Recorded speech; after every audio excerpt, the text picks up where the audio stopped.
আমি রূপে তোমায় ভোলাবো না, ভালোবাসায় ভোলাবো। আমি হাত দিয়ে দ্বার খুলবো না গো, গান দিয়ে দ্বার খোলাবো।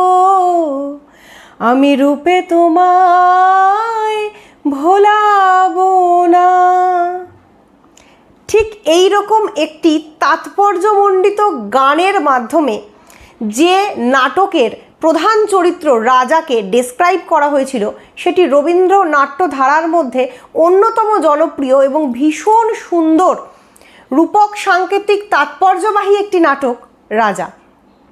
বাণীপীঠ শিক্ষাঙ্গনের উপস্থাপনায় আজকে তোমাদের সঙ্গে আলোচনা করব রবীন্দ্রনাথের নাটক রাজা নিয়ে। প্রসঙ্গত আলোচ্য নাটকের সবগুলি গুরুত্বপূর্ণ চরিত্র অর্থাৎ রাজা, রানী সুদর্শনা, দাসী সুরঙ্গমা, ঠাকুরদা এবং আরও যে গুরুত্বপূর্ণ চরিত্রগুলি রয়েছে তাদের প্রত্যেকের সম্পর্কে গুরুত্বপূর্ণ আলোচনা করব।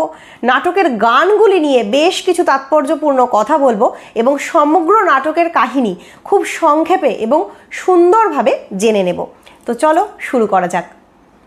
আলোচ্য রাজা নাটকটি রবীন্দ্রনাথের রূপক সাংকেতিক নাটকের ধারার মধ্যে অন্যতম একটি সৃষ্টি। এই নাটকটিতে তিনি শুধুমাত্র যে একটি কাহিনী বয়ান করতে চেয়েছেন তা কিন্তু নয়, বরং এই নাটকের অন্তরালে রয়েছে জীবাত্মা পরমাত্মা তত্ত্বের একটি গভীর গহন কথা। সবথেকে বড় কথা হচ্ছে এই যে আমরা মানুষরা পৃথিবীতে জন্মগ্রহণ করি এবং উদ্দেশ্যহীনভাবে ইন্দ্রিয় মোহ চরিতার্থ করতে করতে জীবন কাটাই, এটাই কি প্রকৃতপক্ষে জীবের ধর্ম? তা কিন্তু আদৌ নয়। আমরা প্রত্যেকটা মানুষ যে জন্মগ্রহণ করেছি, আমাদের জন্মগ্রহণ করার পশ্চাতে একটি গভীর আধ্যাত্মিক তাৎপর্য নিশ্চয়ই রয়েছে। আমরা কেউ সেটা খুঁজে পাই, কেউ বা সারা জীবন সেই পথটা খুঁজেই মরি। আমরা নানানভাবে ঈশ্বরকে আরাধনা করতে চাই, ঈশ্বরের উদ্দেশ্যে নিজেকে নিবেদিত করতে চাই, কিন্তু সকলে সেই সমুচ্চ শিখরে পৌঁছতে পারি কি? বোধহয় না। এই প্রশ্নগুলোর উত্তরও কিন্তু রাজা নাটকে খুঁজে পাওয়া যাবে। তো চলো শুরু করি। বাণীপীঠ শিক্ষাঙ্গনের অনলাইন অফলাইন ক্লাস চলছে সর্বশ্রেণীর ছাত্রছাত্রীর জন্য। অবশ্যই তোমরা কন্ট্যাক্ট করতে পারো আমাদের সঙ্গে নিজেদের বাংলা পড়ার অভিজ্ঞতাটাকে আরও সুন্দর করার জন্য। আর সাহিত্য রসপ্রেমী প্রত্যেকটি মানুষকে আহ্বান জানাবো আমার চ্যানেলে। নাটকের সূচনা হচ্ছে রানী সুদর্শনা এবং দাসী সুরঙ্গমার কথোপকথনের মধ্যে দিয়ে। রানী বলছেন, আলো কই? এ ঘরে কি কোনোদিনও আলো জ্বলবে না? দাসী সুরঙ্গমা তাকে বোঝাচ্ছেন যে চোখের আলোতেই সব কিছু দেখা যায় না। আদপেই এমন অনেক কিছু পৃথিবীর বুকে আছে যেটা দেখবার জন্য আমাদের অন্তরের আলো জ্বালাতে হয়। রবীন্দ্রনাথ ঠাকুরই তার একটি বিশিষ্ট গানে বলেছেন, চোখের আলোয় দেখেছিলেম চোখের বাহিরে, অন্তরে আছে দেখব যখন আলোক নাহিরে। এই তাৎপর্যই যেন নাটকের শুরু থেকে আমরা ধ্বনিত হতে দেখি। সুদর্শনা আলোর মধ্যে তার স্বামীকে, তার অধীশ্বরকে, তার ভালোবাসার মানুষকে, তার রাজাকে দেখতে চায়। কিন্তু রাজার গতাগতি সর্বদাই অন্ধকার ঘরের ভিতরে। তিনি অন্ধকার ঘরে আসেন, তিনি অন্ধকার ঘরেই তার রানীর সঙ্গে মিলিত হন, তিনি ভালোবাসার বাণী প্রকাশ করেন এবং অন্ধকারেই আবার বিলীন হয়ে যান। কিন্তু এই অসম্পূর্ণতা রানী সুদর্শনার ভালো লাগে না। সে তার ইন্দ্রিয় তৃপ্তি করতে চায়, সে তার ইন্দ্রিয়ের চরিতার্থতা খুঁজতে চায়। আমরা প্রত্যেকটি মানুষই ওপরে বাহ্যিকভাবে 5টি ইন্দ্রিয় নিয়ে জন্মেছি, চক্ষু, কর্ণ, নাসিকা, জিহ্বা, ত্বক। এটা ছাড়া আমাদের আরও একটি ইন্দ্রিয় রয়েছে যেটাকে বলা হয় অন্তরিন্দ্রিয় বা মন।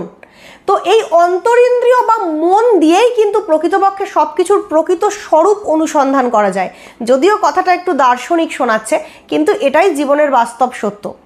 সমস্ত কিছুকেই চক্ষু, কর্ণ, নাসিকা, জিহ্বা, ত্বকের বাহ্যিক ইন্দ্রিয়জ বন্ধনে কখনোই কিন্তু বাধা যায় না।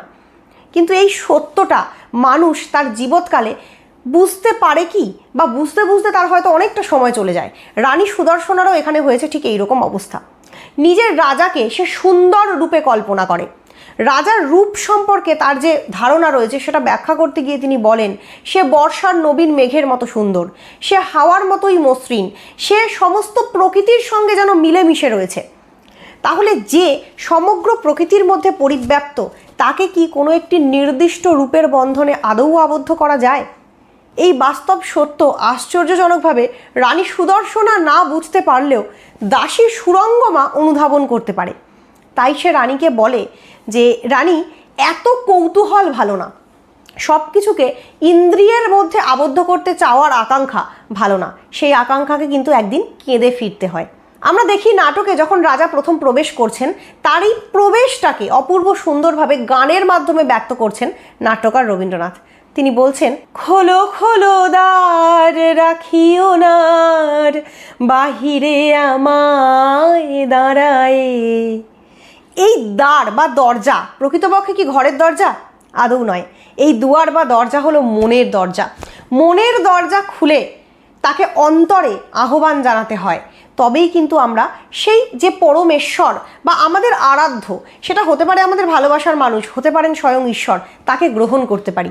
প্রকৃতপক্ষে রবীন্দ্রনাথই তার একটি ভিন্ন কনসেপ্টে জানিয়েছিলেন যে দেবতারে প্রিয় করি, প্রিয়েরে দেবতা। এখানেও যেন কোথাও একটা রানী সুদর্শনার প্রিয়তম ভালোবাসার মানুষ রাজা এবং দেবতা পরমাত্মা, যার সন্ধানে সর্বদাই জীবাত্মা ছুটে চলে, সেটা মিলেমিশে এক হয়ে যাচ্ছে।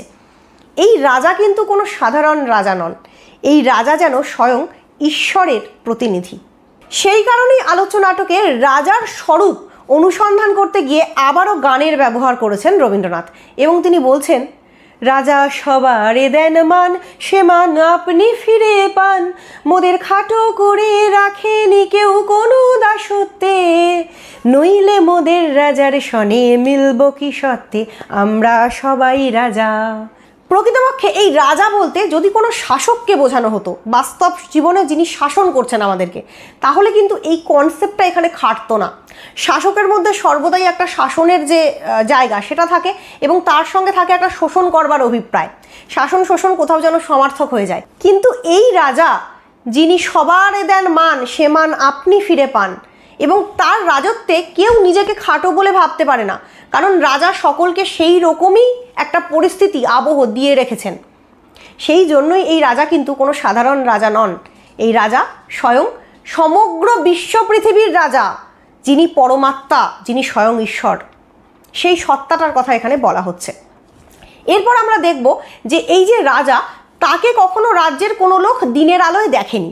রাজা নাটকে দেখানো হচ্ছে যে রাজত্বের সমস্ত লোকেরা এবং রাজত্বের বাইরের লোকেরাও আলোচনা করছে যে আদৌ কি এই রাজত্বের রাজা বলে কেউ আছে? তাকে তো কেউ কোনোদিনও দেখেইনি। মনে হয় এটা একটা ভুল, এটা একটা মিথ্যা, এটা একটা প্রতারণা, এটা সকলকে ভ্রমিত করে রাখার একটা উপায় মাত্র। বাস্তবে রাজা বলে কেউ নেই। এইখানটাতেই চলে আসে মানুষের মনের বিশ্বাস অবিশ্বাসের দ্বন্দ্ব। দেখবে অনেক সময় তোমরা অনেক মানুষকে দেখবে তারা নাস্তিক, তারা বলে ঈশ্বর আবার কে, ঈশ্বর বলে কেউ নেই, আমরা কি ঈশ্বরকে দেখতে পাই? কিন্তু তিনি আছেন, তিনি সর্বত্র পরিব্যাপ্ত, তাকে অনুভবের মাধ্যমে জানতে হয়। এইখানেই চলে আসে ঠাকুরদার প্রসঙ্গ। ঠাকুরদা ক্যারেক্টারটা আলোচনা নাটকের ভীষণ গুরুত্বপূর্ণ একটা ক্যারেক্টার, যিনি রাজার স্বরূপ অনুধাবন করতে পেরেছেন, রাজাকে বন্ধুভাবে গ্রহণ করতে পেরেছেন। তিনি বলছেন যে তিনি আছেন, প্রবলভাবে আছেন, সেই জন্যই তো তোদের মনে হচ্ছে তিনি নেই। যে নিজের থাকাটাকে প্রচণ্ডভাবে অস্তিত্বশীল করতে চায়, সকল মানুষের মধ্যে নিজের প্রভাব বিস্তার করতে চায়, একদিন না একদিন মানুষ তাকে অস্বীকার করে, কারণ সেই প্রভাব প্রতিপত্তিটাকে আপামর জনগণ বেশি দিন সহ্য করতে পারে না। কিন্তু যে নিজে আছেন, সকলের রক্ষা করছেন, সকলকে উদ্ধার করছেন, কিন্তু নিজেকে জাহির করছেন না, অহংকার করছেন না, নিজেকে প্রকাশ করছেন না, তাকেই কিন্তু সকলে মাথা নত করে মাথা পেতে মেনে নেয়।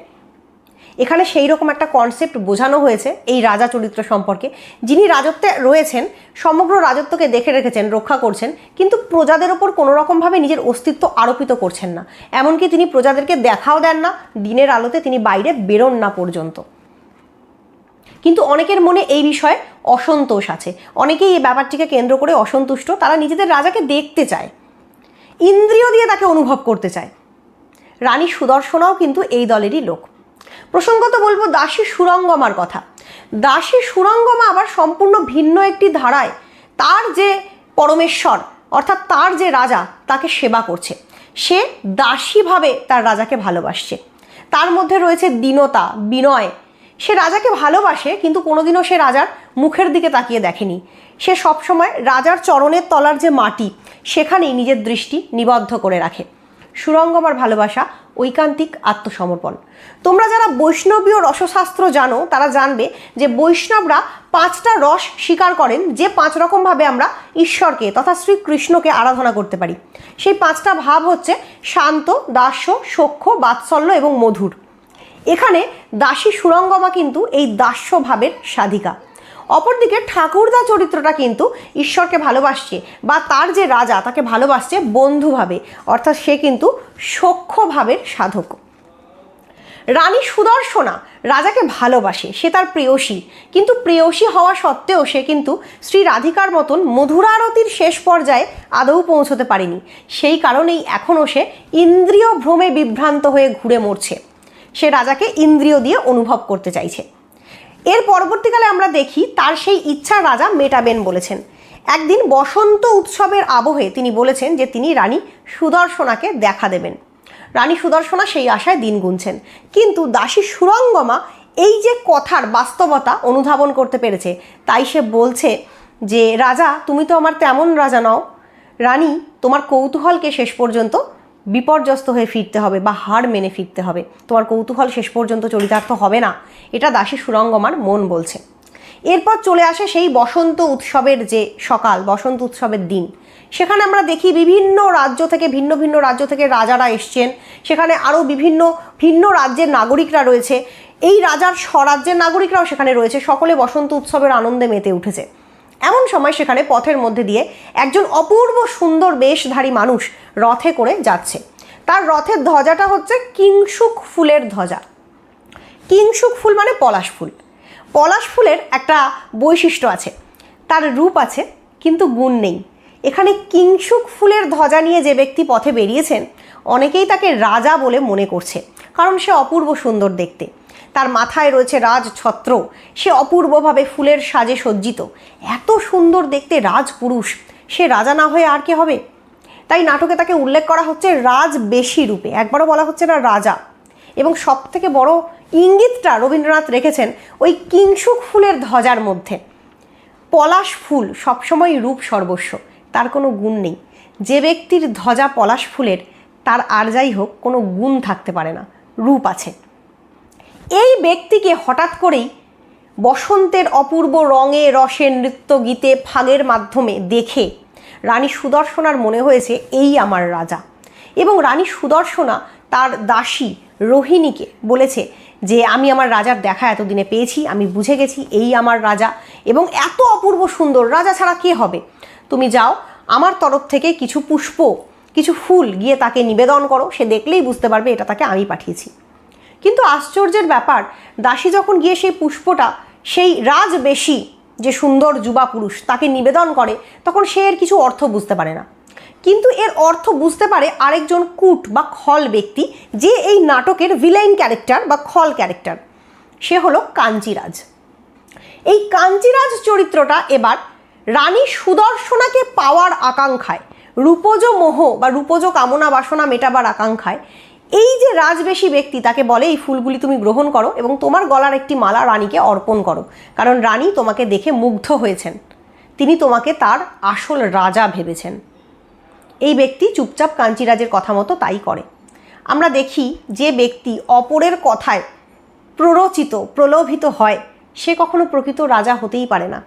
তার মধ্যে প্রকৃত রাজকীয় গুণ কিছুই নেই, মহান মানবের কোনো গুণই তার মধ্যে নেই। তো এই ব্যক্তি প্রকৃতপক্ষে কাঞ্চিরাজের হাতের ক্রীড়নক বা খেলনায় পরিণত হয়, এবং তাকে দাবার ঘুঁটি করে কাঞ্চিরাজ এবার নিজের প্ল্যানিং প্লটিং করতে থাকে, বা নিজের উদ্দেশ্য কী করে সিদ্ধি করবে সেই কাজ করতে থাকে।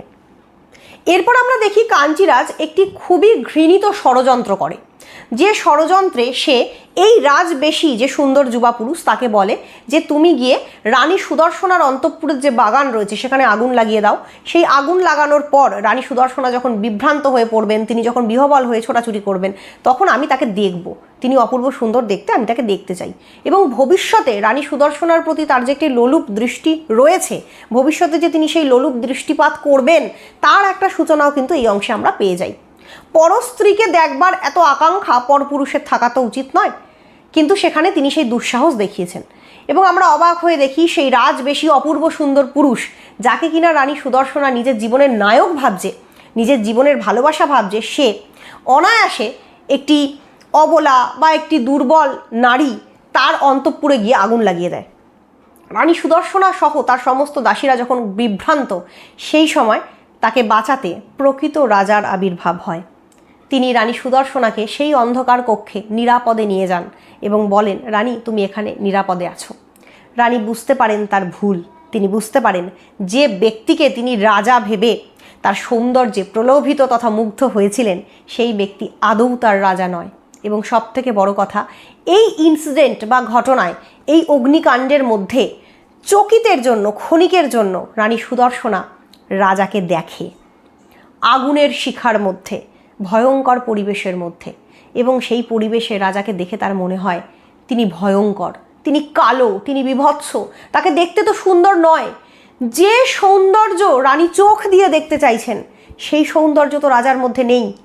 এ কি ভয়ঙ্কর, এ কি কালো, এই রূপ আমি গ্রহণ করতে পারবো না, এইটা বলে সুদর্শনা রাজাকে ত্যাগ করতে চায়।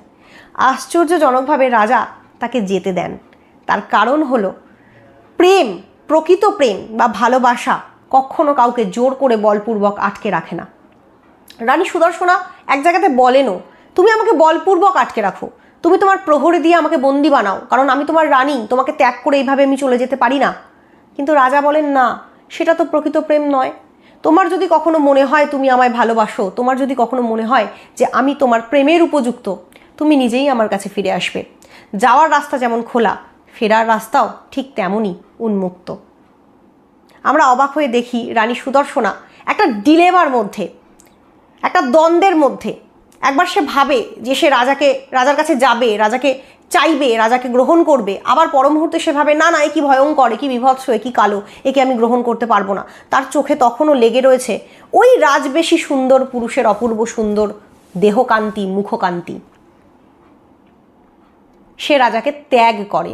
রাজাকে ত্যাগ করে সে নিজের বাপের বাড়ি, পিতৃগৃহ কান্নকুব্জ, সেইখানে গমন করে। আমরা দেখি অদ্ভুতভাবে সেইখানে তার সঙ্গী হয় দাসী সুরঙ্গমা।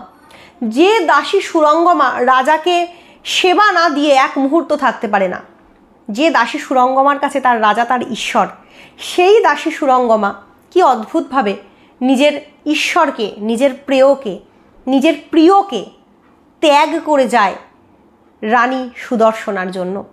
সে বলে, বিচ্ছেদই প্রেমের চরম পরাকাষ্ঠা, ত্যাগ প্রেমের পরম রূপ, তাই আমি আমার রাজাকে ত্যাগ করে যাচ্ছি। রানী সুদর্শনাও একবার তাকে বলেন যে তুমি তো এত রাজাকে ভালোবাসো, আমার জন্য তুমি রাজাকে ত্যাগ করে আমার সঙ্গে যাবে? আমি তো পাপী, আমি স্বামী পরিত্যক্তা, আমি স্বামী ত্যাগ করেছি, আমার মতন কুলভ্রষ্টা নারী তো কেউ হয় না, আমি নিজের স্বামীকে ভালোবাসতে পারিনি, আমি অন্য পরপুরুষের রূপে আসক্ত হয়েছি, তুমি আমার সঙ্গে যাবে? সুরঙ্গমা বলে, হ্যাঁ, এটাই আমার ভবিতব্য, তোমার জন্য আমি আমার প্রিয়তমের থেকে দূর হব, আমি তাকে সেবা দেব না, তার থেকে আমি দূরে সরে যাব। যেদিন আবার তোমাদের দুজনের মিলন ঘটবে সেই দিন আমিও আবার তোমার সঙ্গে ফিরে যাব রাজপ্রাসাদে। রানী সুদর্শনার সঙ্গে সুরঙ্গমাও চলে যায় তার পিতৃগৃহে। এর পরবর্তী ঘটনায় আমরা দেখি যে পিতৃগৃহে সুদর্শনা পৌঁছানোর পর সেখানে একটি ডামাডোল উপনীত হয়। এক তো সুদর্শনার পিতা অত্যন্ত সজ্জন ব্যক্তি, তিনি সুদর্শনাকে দেখেই বলেন যে তুমি স্বামী ত্যাগিনী, তুমি স্বামী ত্যাগ করে এসছো, এখানে আর তোমার মর্যাদা কোনো রাজকন্যার মর্যাদা নয়, এখানে তুমি দাসীর মতো হীন দিন হয়ে থাকবে, কারণ তুমি নিজে স্বেচ্ছায় তোমার রাজমুকুট ত্যাগ করেছো। সুদর্শনা তাই মেনে নেয়। অপমান অপবাদ বুকে নিয়ে সে পিতৃগৃহে দাসীর মতো কালাতিপাত করতে থাকে। এদিকে দুর্বৃত্ত এবং কামুক কাঞ্চিরাজ সহ আরও কিছু রাজা একসঙ্গে মিলে অপূর্ব সুন্দরী রানী সুদর্শনাকে পাওয়ার জন্য যুদ্ধে প্রবৃত্ত হয়। যদিও এই যুদ্ধের প্রধান মাথা ছিলেন কাঞ্চিরাজ, তার সঙ্গে যুক্ত হয় অবন্তীরাজ, বিদর্ভরাজ, এরকম আরও অনেকে। তারা সকলে কান্নকুব্জ আক্রমণ করে। সেই সময় সুদর্শনার পিতা একা কান্নকুব্জ রাজের পক্ষে সমগ্র রাজত্ব বাঁচানো এবং নিজের কন্যাকে রক্ষা করা খুব একটা সম্ভব হয় না। যুদ্ধ শুরু হওয়ার কিছুক্ষণ পরেই বা কিছুদিন পরেই তিনি কিন্তু বন্দী হয়ে যান কাঞ্চিরাজের হাতে। আমরা অদ্ভুত হয়ে দেখি কাঞ্চিরাজ তাকে প্রস্তাব দেন যে নিজের কন্যাকে তার হাতে সমর্পণ করতে। অন্য রাজারাও সুদর্শনাকে পাওয়ার জন্য এখানে এসেছে, তারাও নিজেদের মধ্যে মারামারি কাটাকাটি করতে প্রবৃত্ত হয়। এরপর তারা সিদ্ধান্ত নেন যে এইভাবে মারামারি কাটাকাটি হানাহানি করতে করতে তো সকলেরই ক্ষতি হবে, সকলেই হয়তো একসময় মৃত্যুবরণ করবে। সেই জন্য এইসব না করে তারা স্বয়ম্বর সভার আয়োজন করবেন এবং সেই স্বয়ম্বর সভায় তারা সুদর্শনাকে বাধ্য করবেন এই রাজাদের মধ্যে কারুর একজনের গলায় বড়মাল্য পরাতে। এইখানে কাঞ্চিরাজ তার শেষ যে ষড়যন্ত্রের তীর সেটা বিদ্ধ করেন।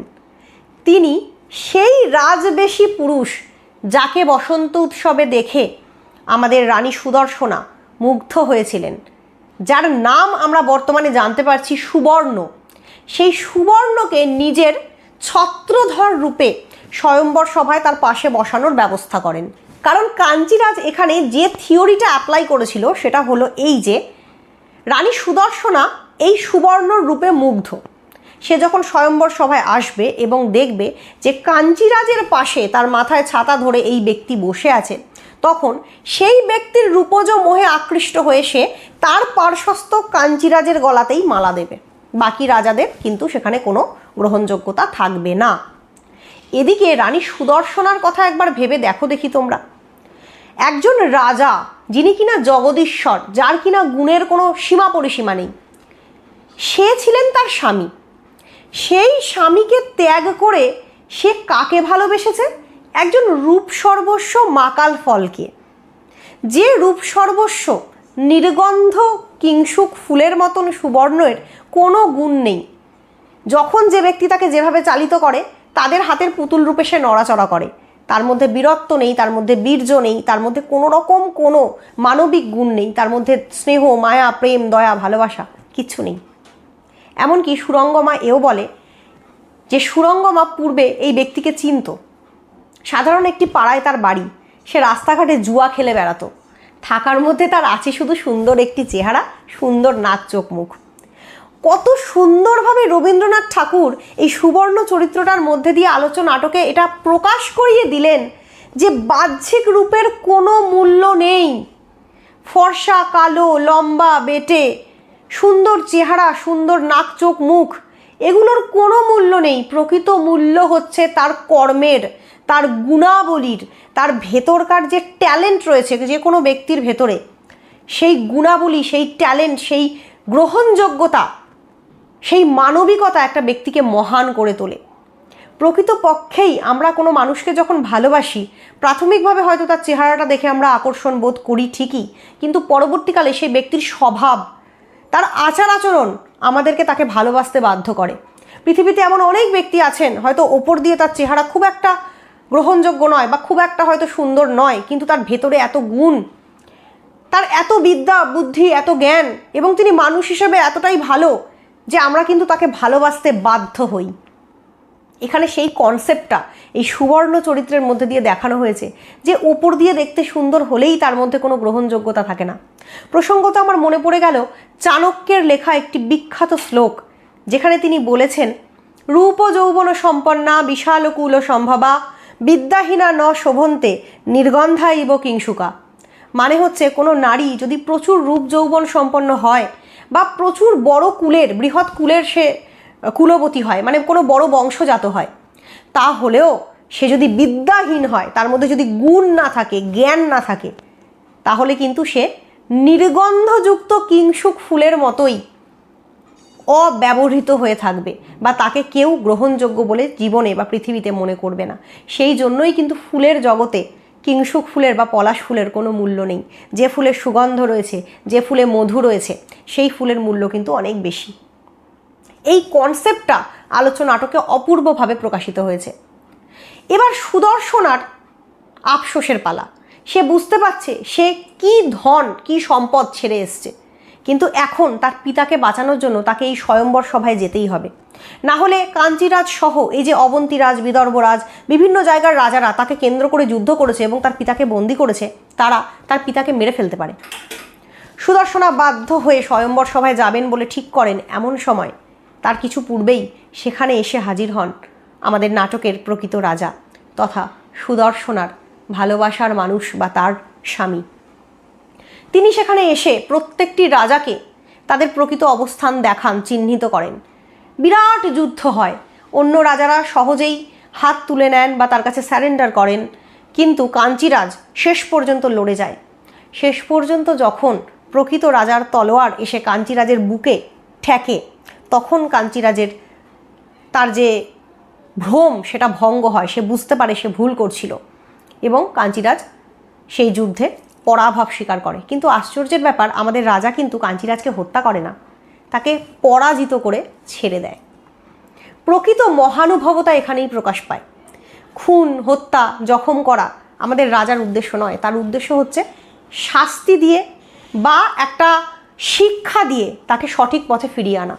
আমরা অবাক হয়ে দেখি এই নাটকের একদম শেষ পর্যায়ে এসে কাঞ্চিরাজও রাজার প্রকৃত স্বরূপ বুঝতে পারে। তিনি পায়ে হেঁটে রাজার রাজত্বের দিকে এগোতে থাকেন, রাজার কাছে গিয়ে বন্ধুত্বপূর্ণ সম্পর্ক স্থাপন করবেন বলে, তার চরণে গিয়ে মাথা নত করবেন বলে, বিনয় দেখাবেন বলে, এবং রানী সুদর্শনার প্রতি তার যে লোলুপ দৃষ্টি ছিল সেটা সে কিন্তু ত্যাগ করে। কিন্তু আশ্চর্যের ব্যাপার হলো, রানী সুদর্শনার যে অহং সেটা কিন্তু এবারেও বাধাপ্রাপ্ত হয়। তার কারণ রাজা তার রাজ্যত্বকে রক্ষা করেন ঠিকই, তার পিতাকে রক্ষা করেন ঠিকই, তাকে ফিরিয়ে নিতে আসেন না। যুদ্ধ শেষে তিনি কিন্তু আবার তার স্বরাজ্যে একাই ফিরে যান। রানী সুদর্শনার অহংকারে আঘাত লাগে। সে বলে, কেন রাজা যদি একবারটি এসে আমাকে ফিরে যেতে বলতো, একবারটি এসে আমাকে ফিরিয়ে নিতে চাইতো, আমি কি যেতাম না? আমি তো যাওয়ার জন্য প্রস্তুত। কিন্তু প্রকৃতপক্ষে যে পরম সত্তাকে তুমি নিজে ছেড়ে এসছো, সেই পরম সত্তা আর তোমার কাছে ফিরে আসবে না, তোমাকে তার কাছে যেতে হবে। অহংকার ত্যাগ করে যতক্ষণ আমাদের মধ্যে অহংবোধ আছে ততক্ষণ আমরা ঈশ্বরের সঙ্গে মিলিত হতে পারবো না, এটাই বাস্তব। রানী সুদর্শনা শেষ পর্যন্ত নিজের চোখের জলের মধ্যে দিয়ে, কান্নার মধ্যে দিয়ে, প্রচণ্ড পরিমাণে অনুশোচনার মধ্যে দিয়ে নিজের অহংকারকে ত্যাগ করতে সক্ষম হন এবং তিনি ফিরে যেতে চান রাজার কাছে। তিনি আর সুরঙ্গমা পথে নেমে পায়ে হেঁটে রাজভূষণ বসন ত্যাগ করে ভিখারিনীর ন্যায় ধীরে ধীরে পৌঁছন রাজার আলয়ে এবং সেখানে গিয়ে রাজার সঙ্গে তিনি দেখা করেন। তিনি রাজাকে বলেন, আমি তোমার চরণের দাসী হতে এসেছি। একসময় তুমি আমাকে মাথায় বসিয়েছিলে, তাই আমার অহংকার হয়ে গেছিল। আজ আমার কিচ্ছু নেই, আজ তুমি আমাকে দাসী রূপে গ্রহণ করো। এইবার রানী সুদর্শনা প্রকৃতপক্ষে রাজার প্রকৃত স্বরূপ অনুধাবন করতে পারেন। যতক্ষণ আমরা আত্ম অহংকারে মগ্ন থাকব, যতক্ষণ আমরা তৃপ্ত থাকব ইন্দ্রিয় সুখ চরিতার্থতার জগতে, ততক্ষণ আমরা পৌঁছতে পারবো না পরমাত্মার কাছে। সর্বকিছু ত্যাগ করে তার কাছে পৌঁছতে হয়। রানী সুদর্শনা এবার সেই জায়গায় পৌঁছতে পেরেছেন। তাই রাজা নিজে তাকে হাতে ধরে বলেন, চলো এবার আমরা আলোর জগতে যাব। এতক্ষণ যে অন্ধকার ঘরের লীলা আমাদের চলছিল সেটা এবার শেষ হয়েছে। যে রানী এতদিন রাজাকে আলোতে পাওয়ার জন্য ব্যাকুল হচ্ছিলেন, সেই রানী কিন্তু রাজাকে আলোতে পাননি। কিন্তু যেদিন তিনি সেই আশা ত্যাগ করে নিজের অন্তর থেকে সেই অন্ধকারকেই গ্রহণ করে নিলেন, সেই দিন থেকে কিন্তু তার আলোর দিকে যাত্রা শুরু হলো। প্রকৃতপক্ষে এটাই এই নাটকের সার্থকতা। এই নাটকের মধ্যে আরেকটা ভীষণ গুরুত্বপূর্ণ চরিত্র ঠাকুরদা চরিত্র। যে ঠাকুরদা চরিত্র নাটকে যখন প্রথম প্রবেশ করছে তার সঙ্গে রয়েছে বেশ কিছু বালক দল এবং সেই বালক দলকে নিয়ে ঠাকুরদা প্রবেশ করছেন একটি গানের মাধ্যমে। গানটি হলো, আজি দক্ষিণ দুয়ার খোলা, আজি দক্ষিণ দুয়ার, এসো হে এসো হে এসো হে আমার বসন্ত এসো, আজি দক্ষিণ দুয়ার খোলা, আজি দক্ষিণ দুয়ার। এই গানের দ্বারা ঠাকুরদা আমাদেরকে বোঝাচ্ছেন নিজের মনের দরজা জানলা উন্মুক্ত করে সেখানে দক্ষিণা বাতাস প্রবাহিত করাতে পারলেই কিন্তু তোমার মনে প্রাণে বসন্তের আগমন ঘটবে এবং সেই বসন্তের আগমনের মাধ্যমে, মনের দরজা জানলা খুলে দেওয়ার মাধ্যমে আমরা ঈশ্বরকে বন্ধুরূপে পাবো। আমরা দেখছি যে ঠাকুরদাকে তারই পাড়া প্রতিবেশীরা বলছে যে এত যে তুমি রাজা রাজা করো, রাজা তোমাকে কি দেয়? ঠাকুরদা বলছে, কিছু পাওয়ার জন্য তো আমি রাজা রাজা করি না। ঈশ্বরকে ডাকার বিনিময়ে তুমি যদি সবসময় তার থেকে কিছু চাও, আমাকে টাকা দাও, পয়সা দাও, ধন দাও, সম্পত্তি দাও, ঈশ্বর তো তোমাকে দেখা দেবেন না, বা ঈশ্বর তোমার সেই চাহিদা পূরণের জন্য বসে নেই। তোমাকে নিজের সর্বস্ব ত্যাগ করে এমনি ঈশ্বরকে ডাকতে হবে, ঈশ্বর নিজেই তোমাকে ধরা দেবেন।